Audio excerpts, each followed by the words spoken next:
Hello, everyone, and welcome back to another episode of Blame It on the Stars podcast. We spill all the tea on what's going on in the universe so you can blame your problems on the stars. It is Jade here. And it's Kara. And this week, we've got a little bit of a change of pace. So where have we left off? What is the astrology currently doing? In case you missed last week's episode, we had a solar eclipse and the energy of that eclipse was a lot. You probably are still feeling the effects of the eclipse, so definitely go listen to last week's episode to understand why you might be feeling the way you're feeling as of right now and to understand a little bit about what went down last weekend. But aside from that, Mercury is in Gemini. Our minds are moving much quicker now. Kara, how are you feeling? Honestly, last week was like a whirlwind of a week. So basically, it's the end of the semester. Everything is due.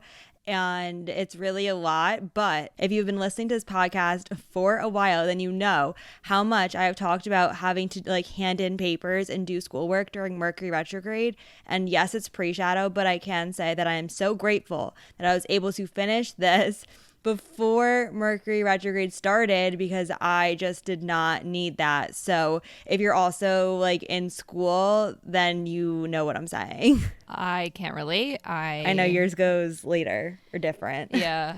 In case anyone didn't know, by the way, and I feel like this is important to know just so you can understand where Kara and I are coming from, but like we're grad students. Kara crosses the finish line much sooner than I do, but I am still in grad school until literally the end of the year. So I know people sometimes, make comments that we aren't necessarily the most available outside of the podcast, which is why I bring this up. There's a reason for that. And it's because we are writing papers and doing industry analysis and doing accounting and other things that happen outside of this podcast. But anyways, back to what you came here for. Just wanted to make that clear. Mercury's in Gemini, so we're a little chatty now. This is your regular scheduled reminder, though, now that Mercury is in Gemini, and you might feel more chatty, that we appreciate feedback as much as possible, even if, you're happy with what we're doing. That helps us to know. You can leave star ratings, on Spotify or Apple Podcasts or wherever you're listening. So, if you don't want to go ahead and type out a little written note for us at all. But also, too, if you're like, this is really great, I'm really enjoying the work you're doing, please let us know because we have no idea. So with that being said, though, let's talk about the astrology this week. The day this episode comes out, May 2nd, Venus enters Aries. This happens at around 12:11 p.m. Eastern Standard Time. Again, I will remind you always the date, time of the transit is from the website astroseek.com. So if you want to find out, in your time zone, you could either do the math or Google it, whatever it may be. But that's when Venus enters Aries on the East Coast, is 12:11 p.m. Eastern Standard Time. What on earth happens when Venus enters Aries? We do see people tend to become a little bit more in tune with their passions, more willing to really take initiative. Aries is a cardinal sign, so this is all about taking that first step and making things happen, whether that's being the person who's initiating the plans with your friends or initiating things in the relationship. Maybe you're single and you're really hoping to get out there. This could be a good transit for, dating and taking action on your dating life. Or if you're in a relationship and you're looking to maybe, reignite the flame, this is a good time to do that. However, I will say Aries also deals with the self. So this could easily also be like a self-love type of thing where you're really just prioritizing what makes you happy during this time. Yeah, I know that we talked about this a little while ago, but there's a thing that people sometimes do, and it's taking yourself on dates. So I don't know, dedicating a day or, 1 hour, 2 hours a week just to do something for yourself. And it could be something simple. It could be going out to eat by yourself. I was going to do that, but then Chipotle was not taking payments. Like the actual like payment thing was not working and I did not have cash. So I was like, okay, never mind. I was just like so mentally prepared though to like eat by myself. Anyways, things like that, going to the park. I don't know. One that I've been wanting to do is like go and like buy flowers and just like put them in my room because, you know, I'm a Libra rising. We just like having pretty things. But yeah, Venus in Aries is like a very social energy. So I really would expect you to want to be going out and talking to people and doing things. Like it is very fun. There is a lot of initiative. It is important to kind of know that Aries energy is kind of like a sprint. So like, you know, you start off and you're going fast and then that energy will dissipate. So just know that you might feel a little bit like hot and cold, off and on type of situation because again, that passion energy is more, you know, sprint like in nature, less like a marathon, less like the Taurus energy. And I don't know, I do think that this is a good energy, but I think that it's almost getting a little bit stuck in, you know, the mix of everything else that's going on in Taurus season. But I don't know, I'm going to remain hopeful that we could really take advantage and enjoy this time. Yeah. So as Kara mentioned, Venus kind of struggles in Aries. This is because Venus is in detriment in Aries. You know, Venus is at home in its domicile in Libra and in Taurus as well. So whenever Venus is in the opposite sign of those, you know, previously mentioned two signs, aka Aries or Scorpio, Venus is in detriment. Therefore, it doesn't really perform at its best here. It's kind of struggling. So if we think of the nature of Aries, it's spontaneous. It is an initiator and it is quick moving. So with that being said, our relationships move quick and they also end quick. And you know, coming from a cardinal sign myself, I can say that we're really great at starting things and not finishing things. So if you find that your creativity, right, if Venus is also creativity, if you're, you know, really motivated and inspired to start something new, like a new creative project, and you're so passionate about it, you go all in, and the next thing you know, you're like, you know what, I don't really care anymore, I moved on, and you leave it unfinished. Like, expect that kind of to happen. But this can also show up in your relationship habits. So it's not uncommon to like fall in love very fast, but fall out of love equally fast, right? If we're thinking of Venus in relationships, people like to listen to this podcast for relationship advice specifically. If you find that you're, you know, 1 minute obsessed with someone you matched with on a dating app, and then the next minute you hate them, like, you have full power to blame this on Venus and Aries. Also, for the singles out there too who are listening to this, even if you're in a situationship relationship, this applies for anything, I guess, but I see this more with singles and dating.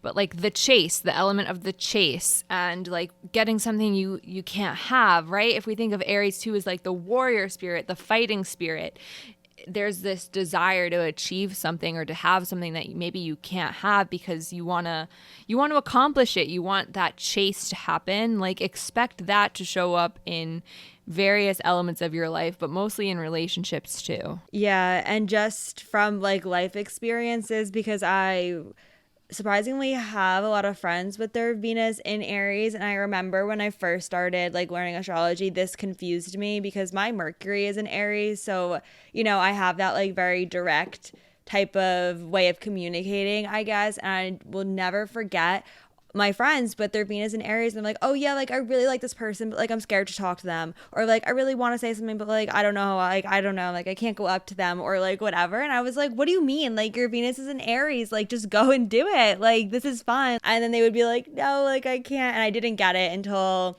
I had learned about traditional astrology and how, you know, Venus in Aries, that's not necessarily its favorite place. So I don't know, I did want to share that for anyone who does like have their Venus in Aries and maybe relates, but also if you like feel like this time is, you know, a little bit of a struggle or a little bit, you know, not as fun or as social as you had expected, like that is probably why. What are the aspects that Venus in Aries will make? On May 24th, Venus will sextile Saturn. This is really good for, I think of like the long game, since if we're thinking about, again, like Venus in Aries and the chase element of things, Saturn has a tendency to make things more drawn out, last longer. Venus sextile Saturn can be good for exactly that, the long game in the relationships, but also too, this is a really good time to uphold your boundaries, whether they be in your friendships, your romantic relationships, you know, even like your financial boundaries, if you have them at all. Like, that's something to think about. May 24th is kind of the day when that becomes a little bit more of a priority. Yeah, and I do want to say, because I saw this on TikTok, that like boundaries and preferences are two different things. And it's also, you can think of it too as things that you absolutely need versus things that you want. So like some boundaries like are a hard like no. It's very personal, so I'm not really going to give an example, but I'm just going to leave it at that. It's worth reflecting on though, figuring out what things like you're like absolutely no, this is not acceptable. I will not have this in my relationship. And then think about things that you maybe can, you know, work with or make a compromise on. So like, for example, this is an example I was thinking about. Like, I obviously really like to talk about astrology, but I don't need to talk about astrology in every single relationship that I have. Like, we could talk about other things. So like talking about astrology is more of a preference than like a need. The need would be like the ability to communicate. Like, we have to be able to communicate. Otherwise, how is there a relationship? I know that that's not like the biggest or like most dramatic example of this, but that's just like a little example and something to be thinking about when Venus is sextile Saturn, because sometimes we don't always feel that energy. I always say that sextiles are more like opportunities, so you can take advantage of the energy, but it's not as in your face as, you know, like a square like we're going to talk about next. It's a little bit more subtle, so it is something that you have to, like, as a person, be aware of and then like take action on, and just like make the choice to be thinking about the thing or to do the thing so that you can really, you know, use the energy. Well, yeah, speaking of that square, on May 27th, Venus will square Pluto. And this is honestly not really the greatest time, to be completely transparent. Not that great. Why? Well, obviously squares create tension. Tension's necessary every now and then. But if Venus is our relationships, Venus in Aries at the moment can, you know, be about, you know, following your passions, doing what makes you happy, putting yourself more at the front and center stage. And Pluto is in Capricorn at the moment. And whenever there's been squares to Pluto, you've heard me say this before, that this can bring up questions about authority and sort of who has the power at the moment. Venus square Pluto can really highlight those imbalances where maybe someone in some relationship or something in some relationship is taking more power over, you know, what your needs are, what you are hoping to get out of it. So if you find that you're struggling during Venus square Pluto, like, that's something to really pay attention to, you know, so you can move past that tension, take note of what's off, where the imbalance is, and sort of move forward in that regard. But I can definitely see this showing up also in the workplace, because again, if we're thinking of Pluto in Capricorn highlighting authority, usually like this can deal with bosses or just anything work related, and Venus in Aries wants to do what it wants to do, then maybe you're like, you know what, like, this isn't really working out for me. This career isn't what I'm not getting out of it what I was hoping to get out of it. Like, those themes are being highlighted. Also, too, the lingering energy of the eclipse can add into that. Another thing too, like Venus in Aries is very focused on like the immediate, and in some ways that is really helpful and really good because it lets you be present in the moment. And then Pluto in Capricorn is like, yes, it's a cardinal sign, and yes, it like is initiating things, but the approach is different, where Venus in Aries is like, oh, this is what I want to do. Like, I'm passionate about it. Like, I just feel it inside of every cell of my body that this is what I need to do. That was a little dramatic, but it's okay. And then you have, Pluto in Capricorn that like wants to take initiative, but it is a little bit more practical. And I shouldn't say wants because it will do it, but it's thinking about it and it's going towards it in a different way, in a way that's a lot more like planned and almost like strategic, if you will, because it has that like grounded, like earthy energy where it's like, I'm going to do this. This makes sense. Whereas Venus in Aries is not really thinking about the consequences. So that's where that like square-ish thing comes from. And this is Venus and Pluto is not one of my favorite things overall in astrology. Like I have my Venus opposite Pluto, and like I think that Venus Pluto and Moon Pluto things in general are just like some of the more difficult aspects. So just sharing that because again, if you're kind of like feeling it, and this is also like a little bit before Memorial Day, I believe that's usually a time of like celebrating and like seeing people and doing things. So if things feel a little off, it's the astrology, I guess. And then the only other major thing that happens this week is on May 3rd. This happens at 6:33 p.m. Eastern Standard Time. Jupiter will sextile Pluto. This is more of a bigger transit that impacts society more than when you'll feel on a personal level. However, this is pretty much a good time for growth and transformation as a whole. So if you feel a little bit more, I guess like somewhat more empowered, or you feel as though there are more opportunities available, that could be from that added boost of Jupiter sextile Pluto. Yeah, this is going to be a pretty fun time. I think that it is very like expansive and also very healing and like a very giving type of energy too. And like you were saying, it definitely will affect us on a larger scale, or, because it's affecting everyone. It's affecting the collective, if you will. But I do really enjoy kind of like outer planet transits in general, and when they make aspects, because it kind of feels a little bit more like magical, and it is an energy that lasts for a longer time just because the planets are moving slower. So we'll have the aspect for like, longer than like Venus aspects, just something to consider too, that the energy will be lingering a little bit longer compared to like other transits. Speaking of other transits, next week is a fully loaded week. So I know that there isn't that much happening right now. Like I said, definitely listen to last week's episode to know a little bit more about Mercury in Gemini.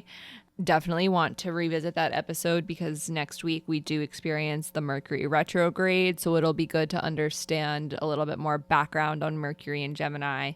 Also next week too, we have Jupiter entering Aries and the lunar eclipse in Scorpio. So if you're like, oh, okay, cool, Venus in Aries, like nice. Next week is loaded. So definitely you want to stick around for next week's episode where we'll go into more detail about those three big transits. I've talked to a lot of people in like my own personal life, and they've been like, what's the astrology like for May? And I'm like, things are interesting. So stick around for the month of May if you care. I would personally, but that's my own opinion. Anyways, that's all.